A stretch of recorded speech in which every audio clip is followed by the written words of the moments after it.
नमस्ते छात्रों, मैं हूं सुनील मुरमुरे। आप सभी का आपके YouTube चैनल पर हार्दिक स्वागत करता हूं। तो आज हम कक्षा 8वीं विषय हिंदी की कसौटी क्रमांक 3 इसका अध्ययन करने जा रहे हैं बच्चों। तो दिन है 45 और इसके लिए अंक दिए गए हैं 20। तो चलिए कसौटी क्रमांक 3 उत्तरों के साथ हम छोड़ने का प्रयत्न करते हैं बच्चों। तो यहाँ पहले गद्य विभाग, प्रश्न पहला, निम्नलिखित गद्य खंड पढ़कर सूचनाओं के अनुसार कृतियां पूर्ण करो। तो यह हमें गद्य खंड पढ़ना है और नीचे दिए गए सूचनाओं के अनुसार कृतियां पूरी करनी है। तो चलिए गद्य खंड कुछ इस तरह है। अब्दुल कलाम का जन्म 15 अक्टूबर 1937 ईस्वी सन को तमिलनाडु राज्य के रामेश्वरम कस्बे में हुआ। उनका जन्म एक मध्यम वर्गीय परिवार में हुआ। 25 जुलाई 2002 में उन्होंने भारत के सर्वोच्च संवैधानिक राष्ट्रपति पद को प्राप्त किया। डॉक्टर कलाम मिसाइल मैन के नाम से प्रसिद्ध है। कलाम ने ईमानदारी और आत्म अनुशासन अपने पिता से विरासत में पाया।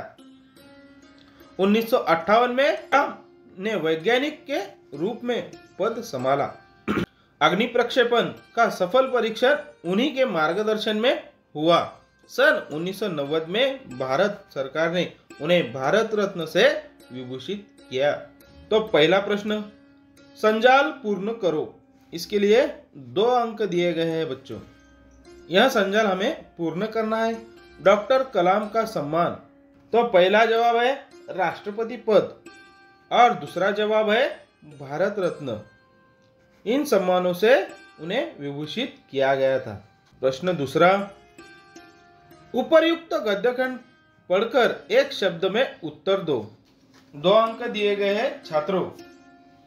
तो यह प्रश्न, डॉक्टर कलाम इस नाम से प्रसिद्ध थे। डॉक्टर कलाम मिसाइल मैन नाम से प्रसिद्ध थे छात्रों। दूसरा प्रश्न, डॉक्टर कलाम ने अपने पिता से ये गुण विरासत में पाए हैं।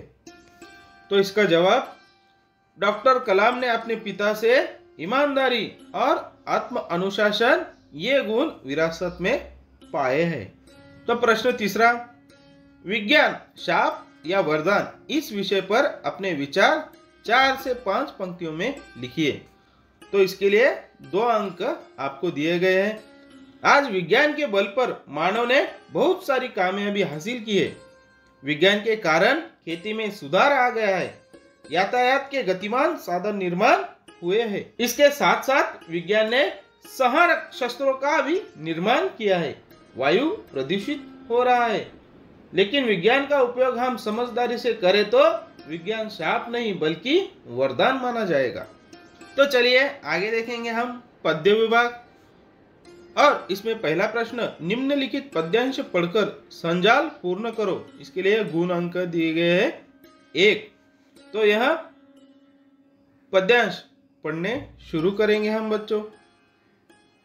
अपनी मंजिल ध्यान में रखकर दुनिया की राहों से गुजरना, पर्वत मिट्टी पेड़ जो रहते जग में सबसे हिलमिल रहना। तो नीचे दिए गए संजाल हमें पूरे करने हैं।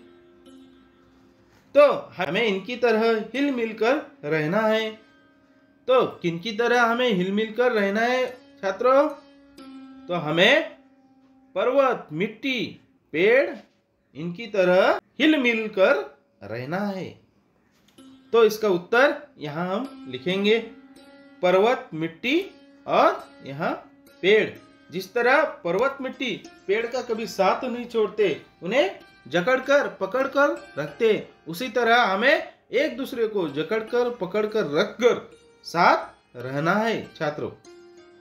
प्रश्न दूसरा, निम्न शब्दों के लिए कविता में प्रयुक्त पर्यायवाची शब्द लिखो। इसके लिए अंक है 1। माटी। अब माटी का उत्तर हमें ऊपर देखना है बच्चों। तो माटी का उत्तर है मिट्टी। तो हम यहाँ लिखेंगे मिट्टी। लक्ष्य, लक्ष्य का जवाब हमें ऊपर ढूंढना है बच्चों। तो इसका जवाब है मंजिल। तो हम यहाँ लिखेंगे बच्चों मंजिल। तो प्रश्न तीसरा देखेंगे, पेड़ों का महत्व 4 से 5 वाक्यों में लिखे। इसके लिए अंक है 2। तो हमें क्या करना है, पेड़ों का उपयोग हमें लिखना है। तो पेड़ हमें प्राणवायु देते हैं, पेड़ से हम मीठे मीठे फल मिलते हैं, पेड़ से हमें छांव मिलती है, पेड़ से हमें लकड़ी मिलती है, पेड़ के कारण वर्षा होती है। तो चलिए व्याकरण विभाग। सूचना के अनुसार काल परिवर्तन करो। इसके लिए अंक दिए गए हैं 2। तो चलिए पहला प्रश्न, पिताजी दिल्ली जाते हैं। यह अपूर्ण वर्तमान काल है, तो इसका जवाब हम किस तरह लिख सकते हैं छात्रों? तो इसका उत्तर पिताजी दिल्ली जा रहे हैं। तो इसमें दूसरा प्रश्न है, पेड़ पर फूल आए थे। तो यह सामान्य भविष्यकाल है। तो चलिए इसका उत्तर हमें किस तरह दे सकते हैं? तो इसका उत्तर है पेड़ पर फूल आएंगे। तो स्थान पर उचित कारक चिन्ह लिखो। इसके लिए अंक दिए गए हैं 2। तो इसमें पहला प्रश्न है, दादी बच्चों टिम्ब टिम्ब कहानी सुनाती है। तो इसमें से हमें उचित कारक चिन्ह यहाँ लिखना है छात्रों। तो इसका जवाब है को। तो दादी बच्चों को कहानी सुनाती है। दूसरा प्रश्न, गाड़ी ठीक समय टिम्ब टिम्ब आ रही है। तो इसका जवाब क्या लिख सकते हैं? तो इसका जवाब है पर। गाड़ी ठीक समय पर आ रही है। तो चलिए छात्रों उपयोजित लेखन देखेंगे।